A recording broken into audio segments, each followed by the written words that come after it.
Nggak ada, Ustaz. Nggak ada ya. Oke, kita lanjutkan. Oh, ya, tugasnya apa nih? Nah, apa yang dimaksud dengan teks eksposisi? Oh ya, tugas bahasa Indonesia ini saya harap sebenarnya semuanya didapat dari buku. Tapi sayangnya ada yang mengerjakannya lewat cara instan. Dengan cara apa instannya? Dengan mencari di Google. Pokoknya kalau jawabannya tidak sesuai yang ada di buku, berarti biasanya Google ya. Jadi kecuali bisa mungkin eh, jawabannya didapat dari kesimpulan ya, menyimpulkan diri sendiri dari teks yang ada di buku. Bisa-bisa juga kayak gitu. Oke, kita mulai dari soal yang pertama. Apa yang dimaksud dengan teks eksposisi? Cari di buku ini. Teks eksposisi ada di sini. Teks eksposisi merupakan teks yang mengungkapkan ide, perasaan, dan pendapat seseorang yang selama ini menjadi hal yang ditutupi. Tambahkan lagi boleh, pengungkapannya dalam bentuk eksposisi pengungkapan dalam bentuk eksposisi membuat Anda lebih mudah untuk menuangkan ide, khususnya secara tertulis. Nah, sebagai netizen orang Indonesia ini biasanya memang begitu. Jika ingin mengomentari suatu hal, ya, ingin berpendapat, itu paling mudah memang dengan mengetik ya. Dengan mengetik, menyampaikannya dengan ketikan, mengomentari suatu hal sana sini kayak gitu. Memang lebih mudah gitu. Dan itu sebenarnya bisa skill itu untuk kita mengungkapkan dalam bentuk teks eksposisi. Singkatnya, kalau dari sini mungkin tidak paham ya apa yang dimaksud dengan mengungkapkan ide, perasaan, dan pendapat seseorang yang selama ini menjadi hal yang ditutupi. Gampangnya begini, teks eksposisi itu adalah sebuah teks yang menggabungkan antara pendapat dengan pendapat, perasaan dengan perasaan, ide dengan ide seseorang, dengan seseorang yang lain, digabungkan menjadi satu dan nanti menghasilkan suatu penegasan. Ya, penegasan yang diambil oleh siapa? Oleh penulisnya. Ya, entah nanti secara analitik atau statorik. Kan ada dua tipenya. Ya, intinya untuk mengarahkan untuk melakukan dengan metode tertentu salah satu pendapat atau dirangkum menjadi satu.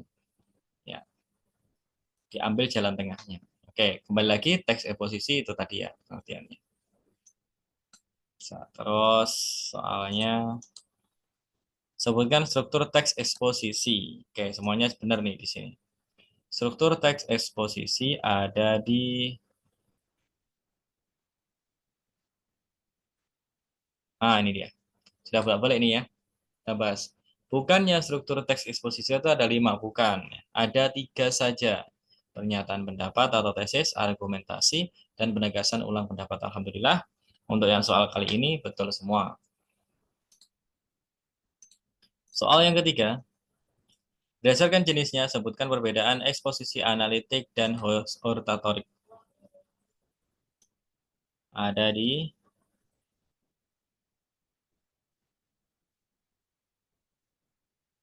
mana nih?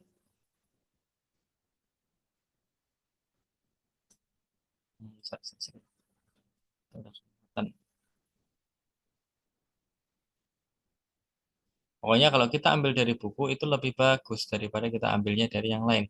Karena belajarnya kita pakai buku ini. Dan sumbernya jelas kalau pakai buku ini. Apalagi yang bikin adalah Dinas Pendidikan, Kementerian Pendidikan. Maka sudah bisa dipertanggungjawabkan. Kalau kita ambil dari yang lain, belum tentu bisa dipertanggungjawabkan. Baik, di sini kita sudah menemukan teks eksposisi hortatorik merupakan teks yang bertujuan untuk memaparkan dan mempengaruhi teks yang bertujuan untuk memaparkan dan mempengaruhi pembaca bahwa suatu permasalahan seharusnya diselesaikan dengan cara demikian atau demikian, atau sesuatu harus atau tidak harus dilakukan. Ya, ini kalau hortatorik. Lalu kalau analitik merupakan teks yang bertujuan untuk mengungkapkan suatu hal yang penting dan mengajak pembaca mendalami suatu masalah tertentu. Ya, dan bedanya ini biasanya adalah di bagian akhirnya. Bagian penegasan ulangnya, kalau analitik yaitu berupa kesimpulan aja. Jadi dari beberapa pendapat diambil kesimpulan tengah. Nah, ini adalah teks eksposisi analitik, jenis yang pertama. Terus jenis yang kedua, hortatorik. Maka bentuk yang berbeda adalah bentuk penegasan ulangnya, yaitu berupa anjuran. Ya, jadi memilih salah satu dari pendapat yang ada. Mengungkapkan rekomendasi. Misal apa ya? Puasa sunnah misalkan, yang mana yang lebih utama? Puasa Ayyamul Bid atau puasa Senin Kemis? Nah, ini dibahas nih. Nah, nanti ada perdebatan mungkin ada. Nah, ini bisa diambil dari analitik, bisa dari hortatorik. Kalau analitik berarti kita ambil secara kesimpulan dua-duanya boleh dilakukan. Ya. Terus yang kedua mungkin seandainya diambil kalau pakai hortatorik, kalau diambil secara maslahatnya yang lebih banyaklah yang lebih baik. Jadi yang mana? Berarti yang Senin Kemis karena dapatnya lebih banyak daripada Ayyamul Bid, puasa Ayyamul Bid. Nah, itulah bentuk harta torik yang selanjutnya.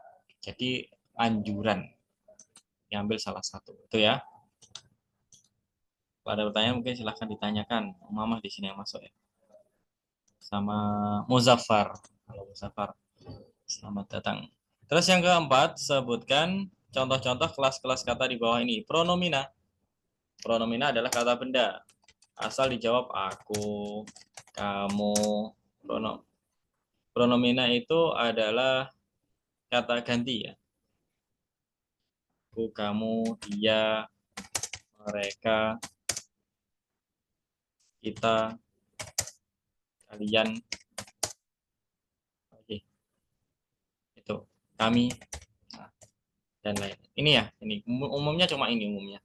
Aku kadang-kadang diganti menjadi daku atau saya dan lain sebagainya. Adverbia adalah kata keterangan. Pronomina kita pakai kata yang gampang ya. Kata benda. Kata ganti. Terus kalau adverbia itu adalah kata keterangan.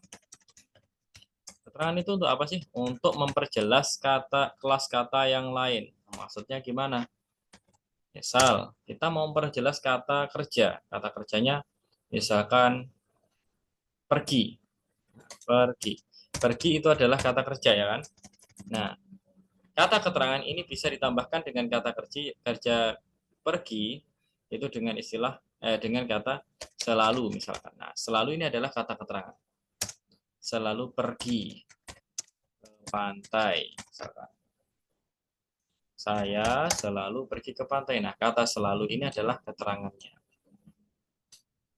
Atau mungkin ditambahkan lagi kata keterangan lagi. Setiap seminggu sekali.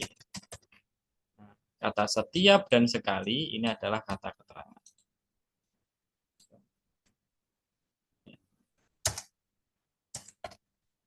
Oke, dari mana kita dapatkan? Karena selalu ini memperjelas kata pergi, gitu ya. Masih ada yang dijelaskan. Setiap ini memperjelas kata seminggu. Sekali juga kembali ke kata seminggu. Jadi di antara kata seminggu itu ada sekali hari yang dimana saya ini pergi ke pantai. Jadi digunakan untuk melengkapi saja ini keterangan. Maka kita dapatkan tadi setiap, selalu, tidak, akan tidak pergi. Nah, tidak itu juga termasuk keterangan. Kadang-kadang dan seterusnya.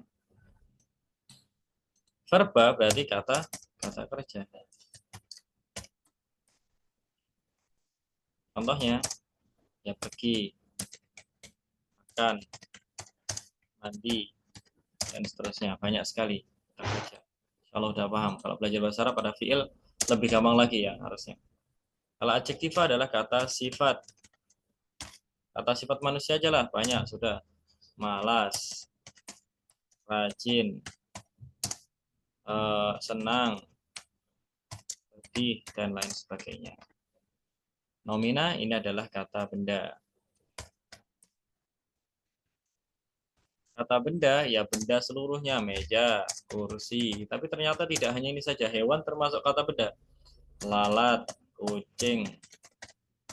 Ternyata nama manusia juga termasuk kata benda. Umama, Muzaffar.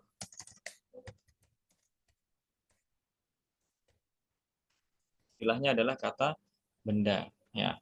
Tapi nggak boleh kita pakai yang kamu, dia, mereka, karena itu adalah kata ganti.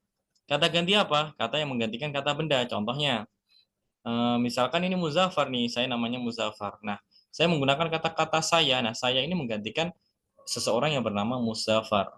Misalkan saya mau manggil Umama dengan kata kamu. Karena Umama bukan nama saya. Maka kamu ini sebagai kata ganti dari Umama. Nah, makanya di sini pronomina dengan nomina itu harus bisa membedakan. Oke, baik. Mungkin itu yang bisa disampaikan kali ini. Ada pertanyaan? Mungkin agak cepat ya. Zafar, ada pertanyaan? Atau kamu nggak ada di sini kali ini? Ada nggak nih? Oh, nggak ada. Oke. Mama? Nggak ada, Ustaz. Oke, cukup ya. Kita cukupkan kali ini, pertemuan kita kali ini. Untuk tugasnya kita sambung di via chat, insya Allah Ta'ala. Mungkin itu yang bisa disampaikan. Kita akhiri dengan doa kafaratul majelis. Subhanakallahumma wa bihamdika, asyhadu an la ilaha illa anta, astaghfiruka wa atubu ilaik. Alhamdulillahirabbil alamin. Assalamualaikum warahmatullahi wabarakatuh.